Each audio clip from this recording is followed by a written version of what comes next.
Chapter acid basis and salts का एक important topic nomenclature of acids. Acids को कैसे नाम दिया जाए, ये एसिड्स का नोमेनक्लेचर कहलाता है। बेसिकली हमारे पास दो किस्म के एसिड्स होते हैं, एक ऐसे एसिड्स जिसमें हाइड्रोजन पाया जाता है और एक ऐसे एसिड जिसमें ऑक्सीजन पाया जाता है। तो जिन एसिड्स में हाइड्रोजन पाया जाता है जैसे hydrochloric acid, HCl, HF, HBr, HI, HCN, ये ऐसे एसिड्स हैं जिनके अंदर हाइड्रोजन पाया जाता है, इसको हम हाइड्रो एसिड्स का नाम देते हैं। ऐसे एसिड जिसमें ऑक्सीजन पाया जाता है उनको हम ऑक्सी एसिड्स का नाम देते हैं। सबसे पहले हम ये देखेंगे कि हाइड्रो एसिड्स को कैसे नाम दिया जाता है। हाइड्रो एसिड्स को नाम देने के लिए हमारे पास दो सिंपल पॉइंट्स हैं। पॉइंट नंबर फर्स्ट, हमने सफिक्स इस्तेमाल करना है हाइड्रो, HYDRO, हाइड्रो। और फिर इसी तरह से नाम के आखिरी हिस्से में जो नेगेटिव आयंस होती हैं उस नेगेटिव आयंस के आखिरी हिस्से का IDE, इसको हमने चेंज करना है ICIC और उसके साथ एसिड हमने आखिरी लफ्ज इस्तेमाल करना। तो एक एसिड जो है ये सफिक्स के तौर पर इस्तेमाल होगा और हाइड्रो प्रीफिक्स के तौर पर इस्तेमाल होगा। तो इसमें नेगेटिव आयंस के नाम इटसेल्फ बहुत इंपॉर्टेंट है। कुछ एग्जांपल्स देखें। नंबर फर्स्ट, हमारे पास HCl, इसको हम क्या नाम दे सकते हैं? HCl को इस रूल के मुताबिक इसका नाम होगा हाइड्रो, और फिर ये जो क्लोराइड आयन है इस क्लोराइड आयन की IDE की जगह हम क्लोराइड IDE की जगह हम एक एसिड इस्तेमाल, ये होगा हाइड्रोक्लोरिक एसिड, ये होगा chloric acid. I hope it's clear. और भी एग्जांपल्स हम दे सकते हैं। मिसाल के तौर पर हम HF की बात करते हैं। HF में हाइड्रोजन और फिर फ्लोराइड। हाइड्रोजन की जगह हम हाइड्रो और फिर फ्लोराइड की जगह हम IDE को एक एसिड के साथ फ्लोरिक एसिड, तो इस कंपाउंड का नाम होगा हाइड्रो फ्लोरिक एसिड। और एग्जांपल्स, HBr, इसको हम नाम देंगे हाइड्रो ब्रोमिक एसिड। तो ब्रोमाइड की जगह ब्रोमिक होगा, आयोडाइड की जगह आयोडिक होगी और फिर इसी तरह से साइनाइड की जगह सायनिक होगी। लास्ट एग्जांपल हम साइनाइड का देख लेंगे, HCN, इस केस में हाइड्रो सायनिक एसिड। आई होप कि एग्जांपल्स आपको समझ आ रहे हैं। ये वो तमाम कंपाउंड्स है, ये तमाम एसिड्स है जो जिसके साथ हाइड्रोजन लाजमी एलिमेंट के तौर पर पाया जाता है, इनको हम हाइड्रो एसिड्स कहते हैं। तो इसके नाम के आखिरी हिस्से का IDE हमने एक के साथ और उससे पहले सफिक्स हाइड्रो इस्तेमाल करना है, प्रीफिक्स एक एसिड इस्तेमाल होगा। इस तरह से हम इन एसिड्स को नाम दे सकते हैं। अब हम डिस्कस कर लेंगे नेमिंग ऑफ ऑक्सी एसिड्स। इस तरह से हमने डिस्कस किया था कि जो हाइड्रो एसिड्स होते हैं उसमें हाइड्रो पहले और एक एसिड आखिर में। ऑक्सी एसिड्स में सबसे अहम किरदार पॉलीएटॉमिक एनाइंस की होती है और गालिबन इनको इन एन आयन के नाम के साथ हम सफिक्स में एस एसिड इस्तेमाल करते हैं फॉर लोअर ऑक्सीडेशन स्टेट और एक एसिड इस्तेमाल करते हैं फॉर हायर ऑक्सीडेशन स्टेट। इसका नेमिंग बिल्कुल सिंपल है। इस बात को समझने के लिए हम कुछ मिसालों का जिक्र करते हैं। सबसे पहले HNO3, हमें और आपको पता नहीं कि HNO3 को हम कौन सी एसिड्स कहें। क्या ये इस एसिड को हम अस एसिड कहेंगे या ईक एसिड कहेंगे।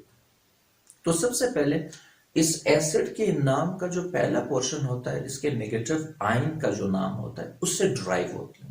मिसाल के तौर पे यहाँ पे जो पॉलीएटॉमिक नेगेटिव आयन है वो नाइट्रेट आयन है, और इसकी ऑक्सीडेशन स्टेट हमने देखना है HNO3 और फिर HNO2। HNO3 में ऑक्सीजन की अमूमन जो नॉर्मल उसकी ऑक्सीडेशन स्टेट होती है वो -2 होता है। यहाँ पे 3 ऑक्सीजन एटम्स है, तो ये 3 to 6 ऑक्सीजन की ओवरऑल -6 होगी। फिर इसी तरह से हाइड्रोजन का +1 होता है, और -6 को बैलेंस करने के लिए हमें +6 चाहिए होगी, तो नाइट्रोजन की ऑक्सीडेशन स्टेट +5 हो। यहाँ पे सेंट्रल एटम नाइट्रोजन है, तो नाइट्रोजन की ऑक्सीडेशन स्टेट यहाँ पे +5 है। हमने ये एसर्टेन करना है कि +5 हायर ऑक्सीडेशन स्टेट है या इस HNO2 में नाइट्रोजन की ऑक्सीडेशन स्टेट बढ़ी है। इसको देखने के लिए फिर ऑक्सीजन का -2 होगा, ये 2 2 4, यहाँ ऑक्सीजन -4 होगी, हाइड्रोजन +1 होगा। -4 को बैलेंस करने के लिए हाइड्रोजन +1 के साथ कितने प्लस की जरूरत होगी, वो है +3। तो नाइट्रोजन की यहाँ पे ऑक्सीडेशन स्टेट +3 होगी। तो ये कंपाउंड न्यूट्रल, ये भी न्यूट्रल। इन तमाम जो ऑक्सीडेशन स्टेट नाइट्रोजन, हाइड्रोजन और फिर ऑक्सीजन, दोनों कंपाउंड में तमाम के तमाम की ऑक्सीडेशन स्टेट को सम कर लेंगे। कंपाउंड का जो ऑक्सीडेशन स्टेट ओवरऑल आना चाहिए वो 0 आना चाहिए। आपको नजर आ रहा है central atom nitrogen +5, central atom nitrogen +3, तो डेफिनेटली +5 हायर ऑक्सीडेशन स्टेट है और +3 लोअर ऑक्सीडेशन स्टेट है। तो इस कंपाउंड को हम इसके जो नाइट्रेट का आखिरी पोर्शन है 8 को हटा के हम उसकी जगह ईक एसिड लगाएंगे, तो इस कंपाउंड का नाम होगा नाइट्रिक एसिड, क्योंकि यहाँ पे हायर ऑक्सीडेशन स्टेट है, नाइट्रिक एसिड होगा। और फिर इसी तरह से ये होगी, क्योंकि ये जो नेगेटिव आयन है ये नाइट्राइट है, और इसमें नाइट्राइट ITE को हम रिमूव करके उसको सब्स्टिट्यूट कर लेंगे, उसको चेंज कर लेंगे। आज कैसे, ये होगा नाइट्रस एसिड। इसी तरह से हमारे पास और भी एग्जांपल्स हो सकते हैं। अब इन तमाम कंपाउंड में से एक और एग्जांपल भी कैन चूज करेंगे। मिसाल के तौर पर हम सल्फेट के साथ जाएंगे। ये होगा हमारे पास H2SO4।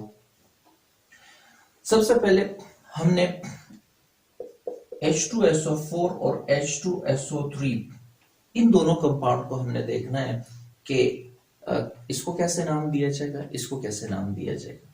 सबसे पहले इसकी ऑक्सीडेशन स्टेट, इसमें सल्फर की ऑक्सीडेशन स्टेट सबसे इंपॉर्टेंट है। 4 2 से 8 ऑक्सीजन 8 होगी, -8, और ये हाइड्रोजन, चूंकि यहाँ पे 2 हाइड्रोजन है, ये +2 होगा, और प्लस यहाँ पे कितनी प्लस की जरूरत होगी, जो इस -8 को कैंसिल कर ले, दैट विल बी +6। तो यहाँ पे सल्फर की ऑक्सीडेशन स्टेट +6 हो गई। लेट्स फाइंड आउट कि यहाँ पे सल्फर की ऑक्सीडेशन स्टेट कितनी है। 3 2 से 6 ऑक्सीजन यहाँ पे 6 है, और हाइड्रोजन 2 प्लस है, और फिर इसी तरह से ये होगा 3 2 से 6, और फिर इस 6 को बैलेंस करने के लिए +2 यहाँ पे मौजूद है, यहाँ पे +4 हमें चाहिए होगी।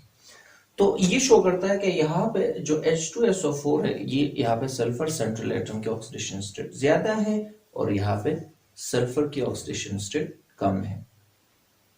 तो यहाँ पे जो नेगेटिव आयन है, हम इस एसिड को इसके नेगेटिव आयन के आखिरी हिस्से में एक एसिड लगा के हम इसको नाम देंगे, और यहाँ पे अस एसिड लगा के हम इसको नाम देंगे।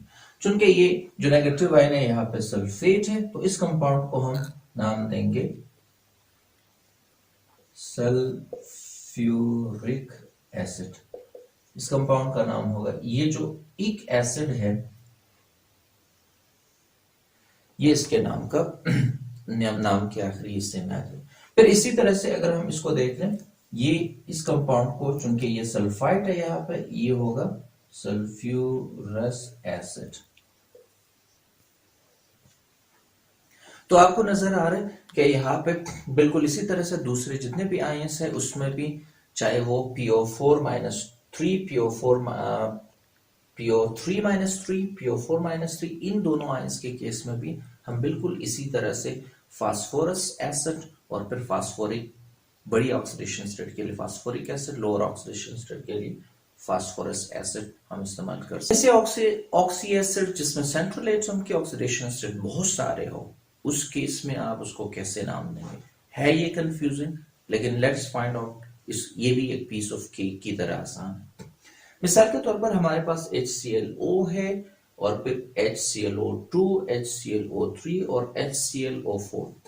HClO में हम देखते हैं कि ऑक्सीडेशन स्टेट ऑफ क्लोरीन यहाँ पे क्या है, ऑक्सीजन का -2, हाइड्रोजन +1, और इस -2 को बैलेंस करने के लिए हाइड्रोजन +1 के साथ +1 होना चाहिए, तो ये +1 +1 +2, ये -2, ये बैलेंस हो जाए।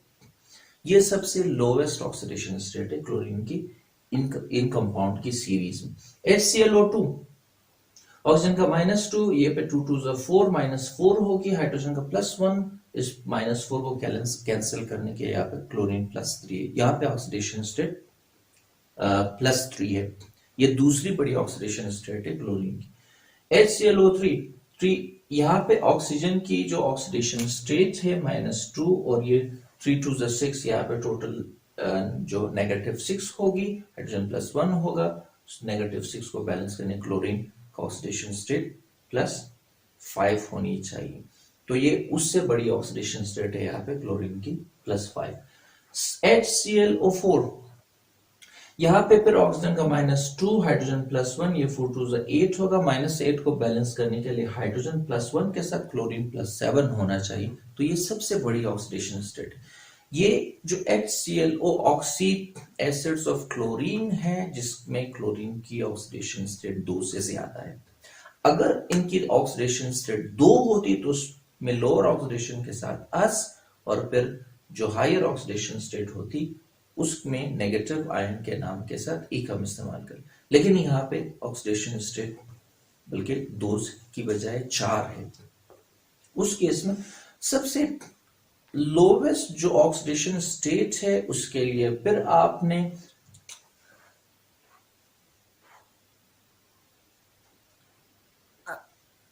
हाइपो होगा क्लोरस एसिड। वैसे ये एसिड होगी क्लोरस एसिड, सबसे जो लोवेस्ट ऑक्सीडेशन स्टेट है यहाँ पे ये क्लोरस होगी, और इसके साथ इसके नाम के सबसे शुरू में या प्रीफिक्स में हम हाइपो यहाँ पे इस्तेमाल कर लेंगे सबसे लोवेस्ट के लिए। और फिर जो दूसरी नंबर पे उससे बड़ी ऑक्सीडेशन स्टेट होगी उसको हम सिर्फ क्लोरस एसिड का नाम देंगे। क्लोरस एसिड यू समझ ले कि यहाँ पे हमने चूंकि 2 केसेस डिस्कस किए थे जिसमें अस नाइट्रस और नाइट्रिक का केस था, जैसे यहाँ पर फास्फोरस या फास्फोरिक का, लेकिन यहाँ पे सबसे लोएस्ट के लिए हाइपो इस्तेमाल होगा। जो उसके बाद वाली होगी, जो नेक्स्ट हायर ऑक्सीडेशन स्टेट होगा, उसके लिए क्लोरस एसिड इस्तेमाल होगी। अच्छा, तीसरी जो ऑक्सीडेशन स्टेट होगी उसके लिए फिर ये चूंकि बड़ी ऑक्सीडेशन स्टेट होगी, हायर ऑक्सीडेशन स्टेट, इसके लिए एक इस्तेमाल होगा नाम की, यानी ये होगा क्लोरिक एसिड।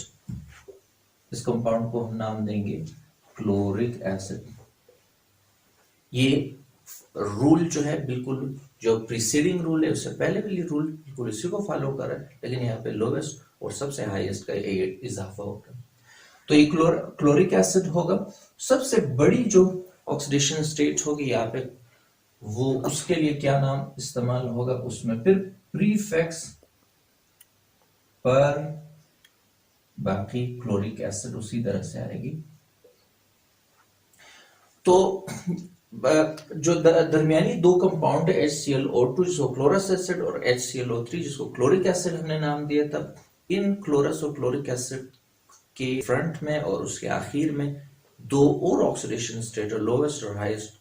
लोवेस्ट के लिए हाइपो वर्ड इस्तेमाल होगा और हाईएस्ट के लिए पर इस्तेमाल होगा, तो ये कंपाउंड HClO को हम हाइपोक्लोरस एसिड कहेंगे, HClO2 को हम क्लोरस एसिड कहेंगे, और HClO3 को हम क्लोरिक एसिड, HClO4 को हम पर क्लोरिक एसिड। उम्मीद है ये तमाम नेमिंग ऑफ या नोमेनक्लेचर ऑफ एसिड्स आपको समझ आया होगा।